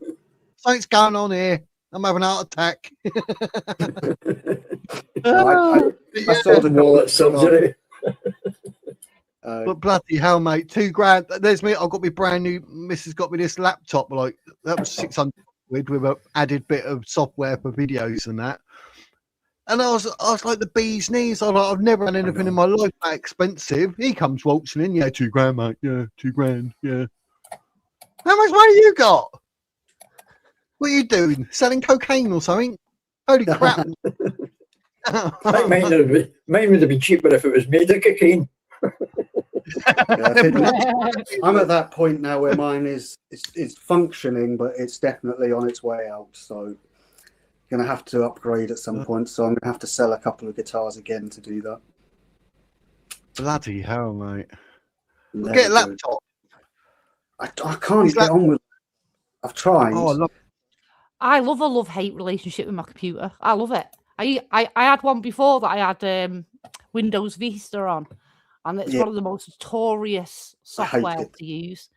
But I loved it. I loved the back and forth that I had with it. And you were the person that liked it. I knew there'd be something. There's always someone. We loved and hated each other, but oh God, did we have good arguments? Now, Slim, get hold of the Defiant Box. You can do that. You can do that remote thing, can't you? And someone can go in and do ding. No, look, he's got a diploma in computer science. Well, Defiant Fox I'd like to give him a bit of credit. It was very, very helpful the other night when I was trying to go into your Discord thing. But it turns out that the problem is with so many inputs. I've got 2 computers wired together and cabled together, and a telly, and 2 DACs, and speakers. There's one of the DACs there, look. Don't know if you can see it. And amplification. Very nice. And waftels. There's the microphone there. Can't we just go back to Windows 95 or so? Well, not 95, 98. 98 was a good one. XP. I would like to have stuck with Windows 10 long service. But I was told they wouldn't fit it because it wouldn't support some aspects of the 128 gigabyte of memory that I've got fitted to it or something. I liked XP. That's what I used to do when I used to do the rap music. We used XP. It just seems to have gone backwards now. They've created more problems for the problem wheel than they have resolving them. It does your bloody head in. I do have to say that since moving from Windows to Mac, you definitely get far fewer updates on a Mac. They're quite rare, and they are more stable in my opinion, but they're expensive, and the trouble is the hardware is really, really good, but it just can't keep up with the software. Have you seen what's going on in the chat? They're saying they're kicking off at that Epsom thing. Oh, are they? Yeah. Let me have a look, see if it's worth bringing up again. Who was it that said? The whole place will be on fire now. There'll be glass everywhere, and we've missed it all. I know, yeah. Could you imagine? History. All the stuff that we'd condemn. Do you know what I really it's finished. Is and I don't like about modern computers is, and we forget this, the old computers, you could only do one thing at a time. Yeah. And I miss that. That's why I like having my Atari ST back here. So I can just do music. That's all it focuses on. Nothing else, or just a game, and that's it. And I think it was just so much simpler and better. Now we're just bombarded with just too much shite constantly. Mm-hmm. And we're spoiled with time as well. Things happen too fast. Yeah. You know, and then we get impatient with normal things that take a normal amount of time, expecting it to be faster. We're a bit spoiled like that. I was thinking at the start today, I can't believe it's a whole week since we were talking about Rendlesham. It's gone very quick this past week. What's Rendlesham? Well, you'll have to go back and have a look on Wiz's new channel. Is it an alien thing? Yeah, kind of, yeah. Unidentified object. They claim it is, but I've got the audio tape up on the Wizard's World. That's going to be my paranormal, spooky, wooky, ghosty, woasty, alien, slim-looking, extraterrestrial type things. Yeah, I was going to do a channel like that. Extraterrestrial. No, you look like all the white. They said the white are tall and slim. They got thin arms and thin legs. I thought I was one the other day. I thought, oh my god, it was a mirror. Holy shit! I had a visit. What you need to look into would be a good topic is how do you know if you're an alien or not? And did Mr. Bean know he was an alien? That's an important question for society. Yes. I might be an alien. In fact, I might actually be an alien's father. Oh, my parents are aliens. I'm not sure, but I know my mother was a Neanderthal. Neanderthal. I am your father. That's classic. Yeah, and I'm looking forward to going to the forest in a couple of weeks and having a good look around at the base, hopefully. Oh, that sounds. As I've never Where's been to that? the base. Where are you going? I'm going to Rendlesham, Bentwaters, to have a look around the base. Oh, thanks for the invite, prick. That's all right. You're welcome. Clearance. I couldn't tell anyone. Well, Jake asked himself the question: does he want to be in the woods with a bear or a man? And he was like, "I'll take the bear. I'll take the bear. We're going on a hunt." It'll be interesting going back this time though, because I know a lot more about the case than I did, obviously, in the past. So it'd be interesting having a look around, seeing how far things actually were, was that sort of thing. But really, I just want to have a look at where the nukes were kept and look in the control tower and all the cool stuff. Oh yeah. Send one to Iran. Well, actually, I remember when I was a kid. This would be in 1986. All night long, you could hear planes flying over, and it's because they flew from Bentwaters to when we bombed Libya. Yeah, all night long. Oh yeah. But yeah, if they flew out from Bentwaters to bomb Libya because France wouldn't let them use French airspace, so they had to go the long way around. Ah. Yeah. Oh. Oh, I just looked the forest up and it showed me a picture of some metal UFO thing. That's the place, yeah. That looks quite cool. Yeah. Yeah, I got that picture on my phone now. It looks When we looks spoke like about a decent, 3 hours. I'll just point 3 this hours, out, yeah. but it looks like a decent forest for mushrooms. Yeah, it certainly is. Yeah, it was 3 hours. That knocked me out for the next 2 days. That did. I was completely out. It was good fun though. It's 3 hours though, wasn't it? Yeah. What I'm going to do, Jake, I did email you. I replied to Helen, but I put you in on it. But I've done it so she can see your email address because I mean we're all friends, aren't we? So there's no reason to hide it. I meant to mention that. I think she replied. But Wednesday at 1, I'm going to stream it here on the Wizard's Words because obviously that's where I'm going to get all the views. But it will be streaming on the Wizard's World as well because then obviously it'll go onto that channel. Oh no! And that's where I'm going to start moving all over. Be careful. Be careful. If your other channel's monetized, YouTube could actually restrict your monetization because you're double dipping basically. Ah. Do you know, I read something about that, but I didn't think it was. Let me have a look. I want to check on that. I was going to say, about next week, I am going to. I haven't seen Helen's reply, but yeah, I saw the email from you, Wiz. I've looked into recently kind of what the sort of history of the Greys are in terms of like literature and culture. So I can talk a bit about that as well at some point. But the main point is, well, I want to hear Helen's story. Is that what you're going to be doing on Wednesday, Helen's story? Yeah. Yeah. Oh, it's going to be. I don't even know what it includes. But I'm interested now. The vague nature of it just brought me in. Aliens. Yeah, grey aliens. I remember someone saying to me their theory on the grey aliens were that they were fairies, and I still can't get my head around that. My speech for next week now. Oh God! Spoilers. Yeah. No, you're right. No, that actually is what the people did used to think. Yes. Are we sure that grey aliens aren't just monochrome? Well, it could be.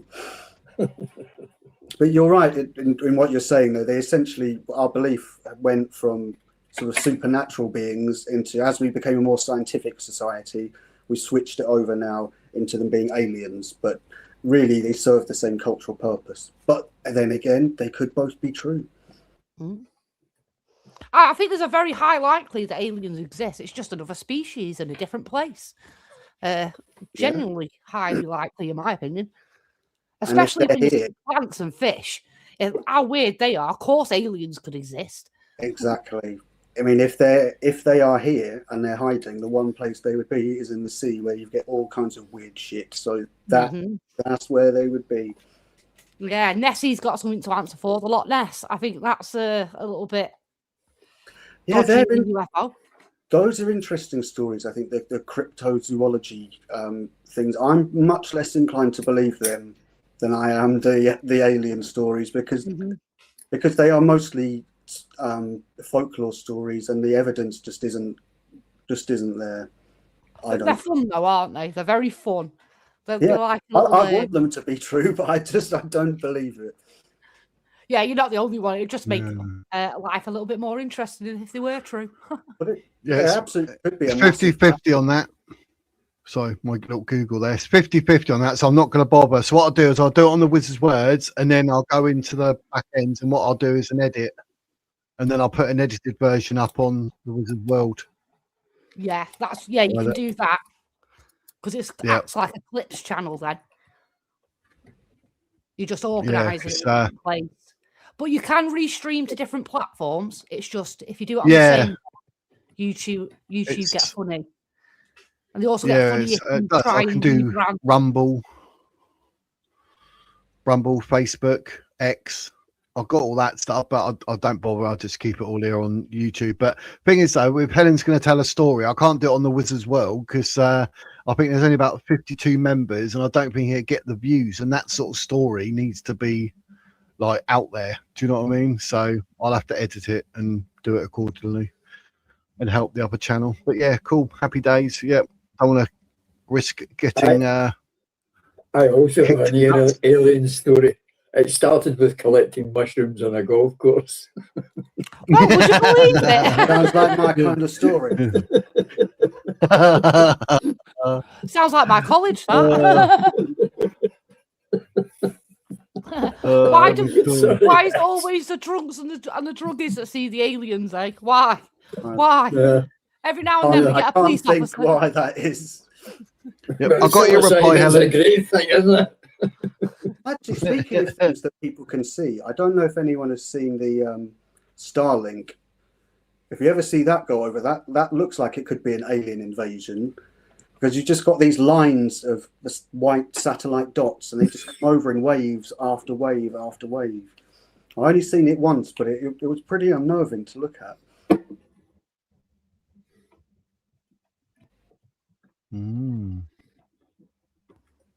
I remember seeing Halley's Comet, and that freaked me out. I thought there was aliens. I freaked me out. Yeah, well, that's because we don't see them, do we? So when we see something unusual, we want to query it. It frightens us.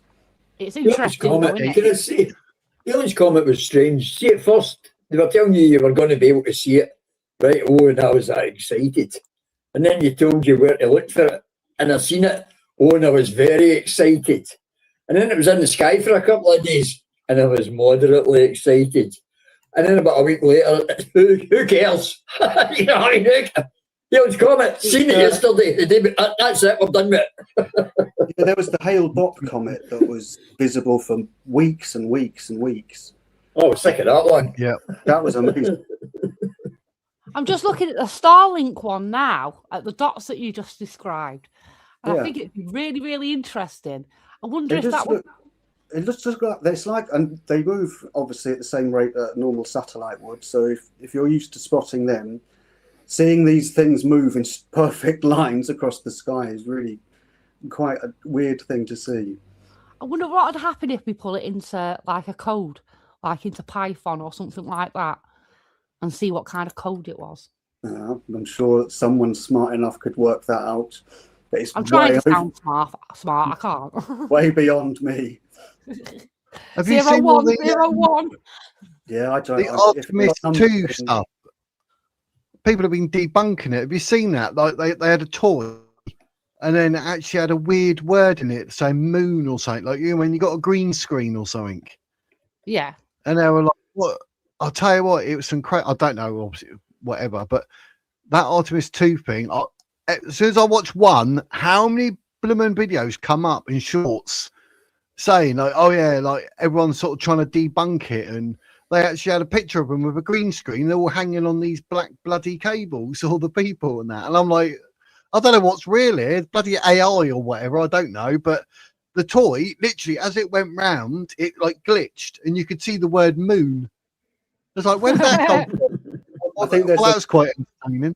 There's a lot of bullshit about Artemis 2, particularly from the flat Earth community, unsurprisingly. Oh, mate. Head in the hands, flat earthers. Yeah. We know it's flat. We walk on it. It's flat, innit? That's it. End of argument. Let me tell you, there's a Scottish flat earther. His name's Dell. He lives quite close to me, in fact, although he doesn't know that. I'm quite glad of it. But him and his crowd, because I was the very last letter he ever wrote. See, on his channel, he used to read out letters and texts, and that was the very last letter that he ever read out on his channel. Because, and his own words, I need to check these before I read them, because it was actually starting to make sense to him, and he got really angry. I used to go in and try and talk to the guy and talk about his sense. And what I got was aggression and threats of violence and, in fact, death threats from him and his crowd. It's completely insane. I'm going to plug his channel just for the hell of it. See, you want to see an absolute madman. It's beyond the imaginary curve. The guy is insane. A flat earther. Well, tell me you didn't win an argument without telling me. I had a question for everyone, the chat included, which is, I just wonder how much of what we see on YouTube, the narratives that we see on YouTube presented often, how much of it do you actually see in your real life experiences? Oh, very little. When you're talking about flat earth, they're 1 in a million, aren't they? Not just flat earth, but I mean any sort of YouTube narratives, how much of it? Well, I'd like to respond to that. See, if it comes to the anti-Muslim stuff, everybody thinks it. See, when it comes to the anti-government stuff, 40% of the people think it, because you've got the lefties on one side and what they call the right wing on the other, right? I know the lefties go with the government. I know the people on the so-called right say tyrants. And it depends on, in fact, the subject as to what public opinion is. It's like the I don't know how to word it so Wiz doesn't get any trouble. The needle that they stuck in you and gave you some sort of squirt of medicine. Oh, the cough. Yeah. No. See, people that took it, they're still with it because they don't want you to think that they know they've been hoodwinked. So it depends very much on the subject. Yeah, said my bit. Thank you very much for listening, ladies and gentlemen. Yeah, I mean, like the Muslim is a really good example of that because there's a lot of that on YouTube, rightly so. We know what a threat it is. We know what a danger it is. We've gone over it many, many times. What are you about? Muslims are victims. Oh, here you go with your false narrative. But leave them alone. If I'm to tell you the honest truth of my experience of Muslims, it is that when I grew up, never met any. When I worked, this includes staff and kids, I could count on one hand the amount of Muslims that I ever worked with, and the ones that I did work with, either as kids or as parents, they were really nice people, and they didn't cause me any problems whatsoever. So my actual lived experience of Muslims is very limited and very different from that I see presented in the media narratives. But that doesn't mean that I think those media narratives are wrong, though. Of course, I fully get them. But I just wondered if other people had that sort of difference between what they're shown on the media and what their actual life experiences are like. I've had a bit of a mixed bag myself. Yeah. When I was younger, we had the first Muslim family in our street moving. And it was very difficult for everyone to comprehend because they were very aggressive towards their children. Yeah. And they would do it in front of everybody, which was extremely shocking. And the So police wouldn't do anything. But because it was so difficult with this religion, it being quite new for the police to deal with, but they neglected these kids quite badly. And if I was to judge everybody like that, it'd be horrible. But I had friends that were Muslims, and they were lovely people, and then we fell out. And I've met certain Muslims that have been quite Well, they tried to marry me and my friend when we were like 15. That was weird. Well, That not surprising though, really. It was very, very strange. We were only working on his market stalls to sell socks. It was weird.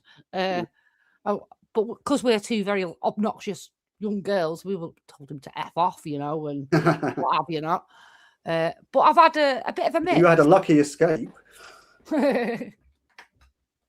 Well, I shouldn't laugh. That's actually quite true, really, sadly. He had a wife as well. It was weird. Yeah.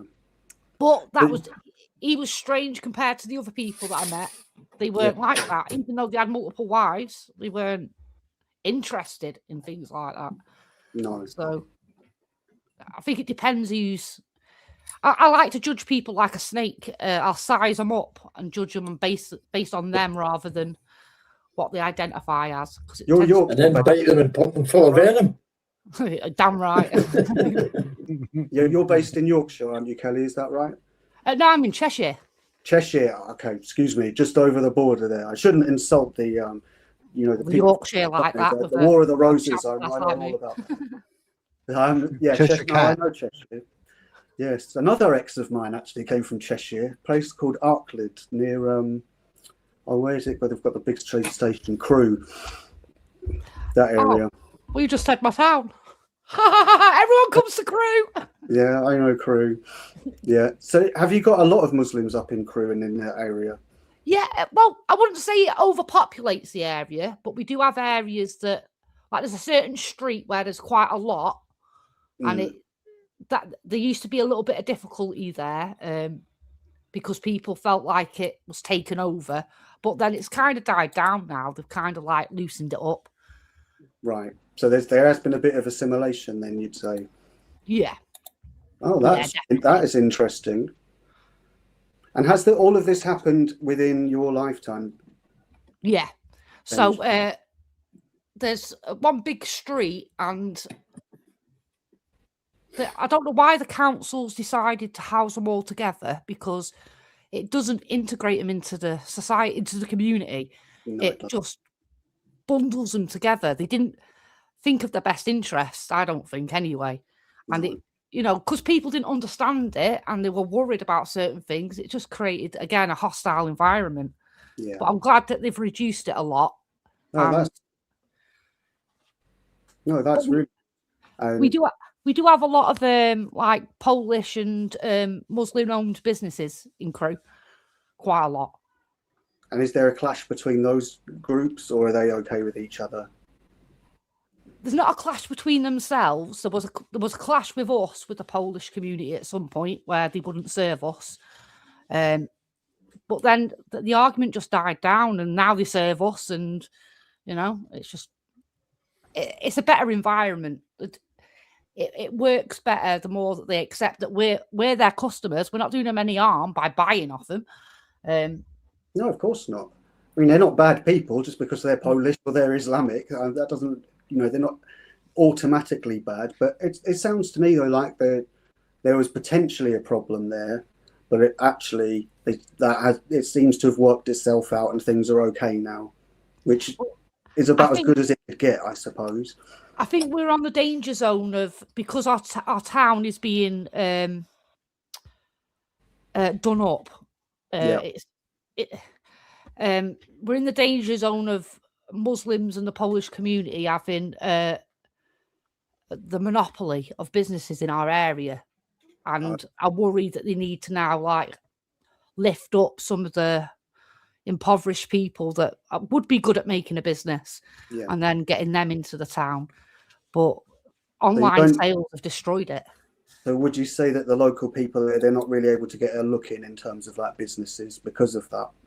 Yeah, definitely so. Sadly, that's not such a good thing. Then that's one of the issues that I find is it's like a fire with no smoke. It's just smouldering away, and then it just, know. No, I understand exactly what you're saying.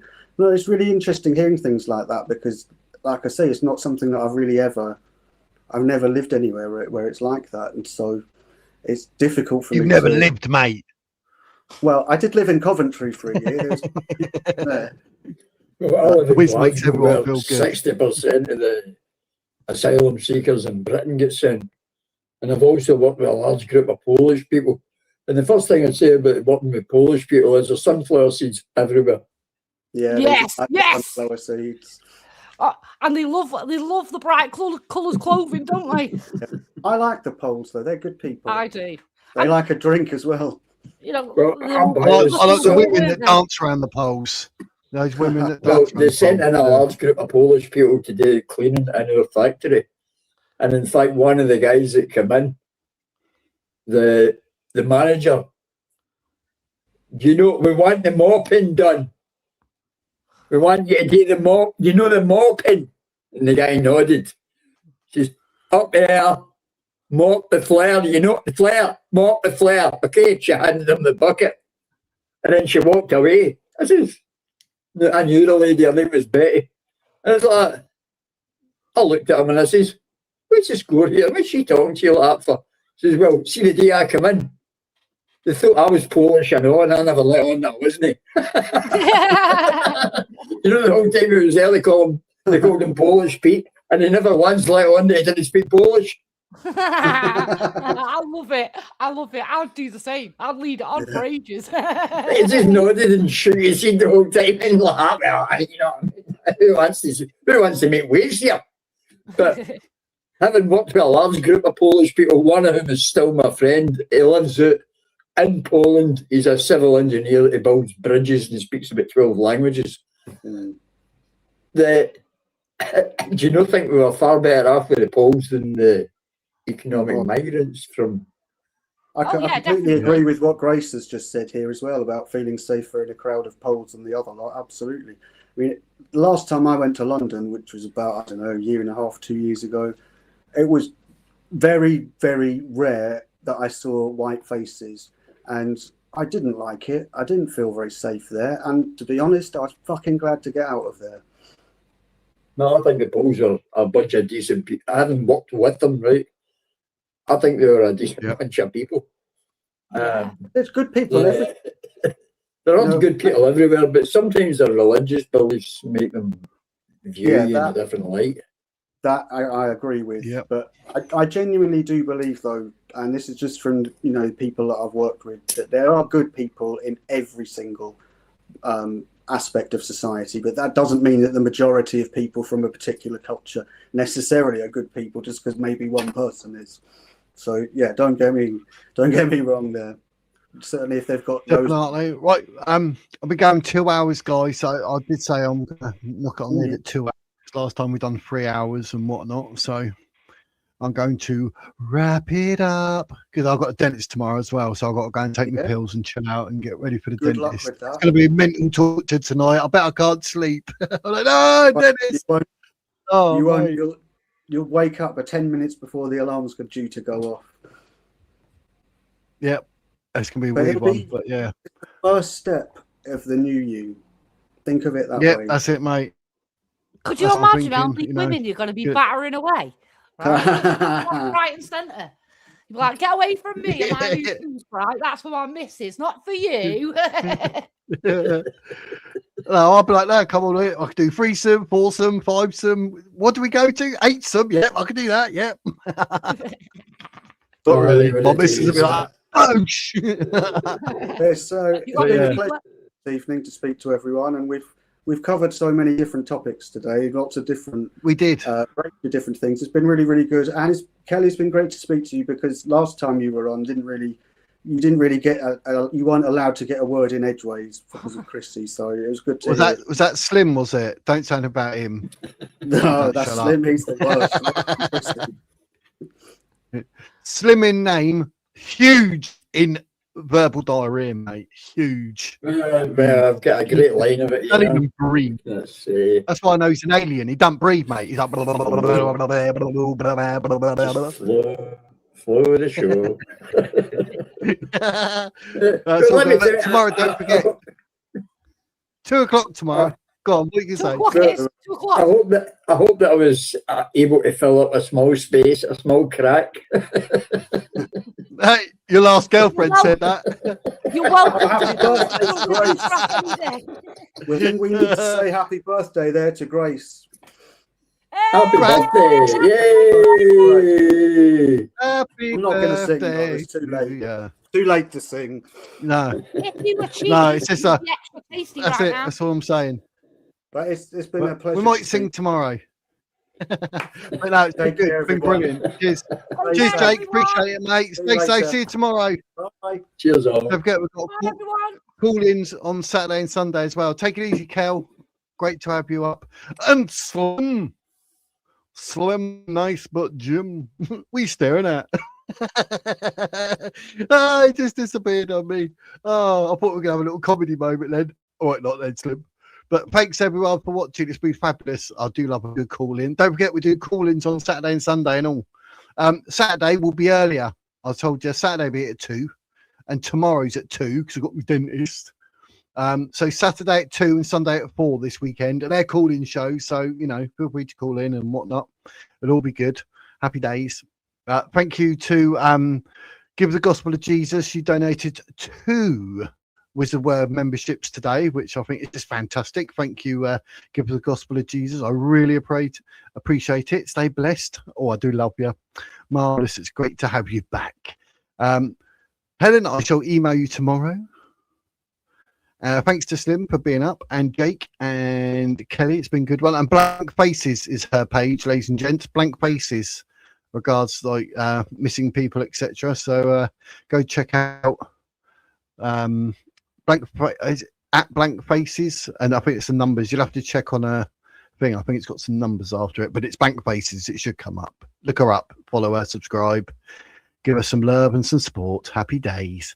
And thank you to who was it? Shieldon and Slim on the Kofi donation, donating a potion. Thank you very much. Marvelous. Thank you very much. But for now, ladies and gents, like I say at the end of every single stream, that is the wizard's words.